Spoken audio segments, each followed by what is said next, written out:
సమాజాన్ని ప్రభావితం చేస్తారు, ఆందోళనకు గురి చేస్తారు. వాళ్ళని కంట్రోల్ చేస్తే పెద్దిరెడ్డికి అంగబలం ఉండదు.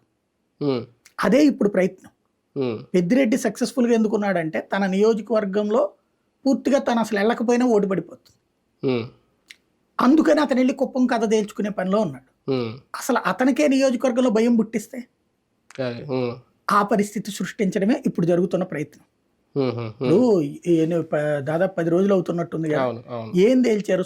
స్వయంగా సిసోడియా కూర్చుంటే అదేమంటే రోజు వాళ్ళెవరు వచ్చారు, వీళ్ళెవరు వచ్చారు, పెద్దిరెడ్డి చేశాడని చెప్తున్నారా? సార్ మా భూమి తేడా వచ్చింది, లేకపోతే వాడి మనుషులు చేశారు, వీళ్ళ మనుషులు చేశారు, సో నాయకుడు అని చెప్తున్నారు. చివరికి పోలీసులు నిన్న ఏం చెప్పారు దాని మీద స్పష్టంగా? లీగల్ లిటిగేషన్స్లోకి మేము వెళ్ళము అంటే, ఇప్పుడు మీరు భూమి అమ్మారు, నేను కొన్నా, అప్పుడు బెదిరించాడండి అంటే ఏం కుదరదు. రిజిస్ట్రేషన్ చేశాక ఏం వర్కౌట్ అయిపోయినట్టే. అలా కాకుండా అక్రమంగా ఆక్రమించుకున్నారా, ఖచ్చితంగా క్రైమ్. అసైన్డ్ దారు ఉన్నాడు, అతని భూమిని ఆక్రమించుకున్నారు, ఖచ్చితంగా క్రైమ్.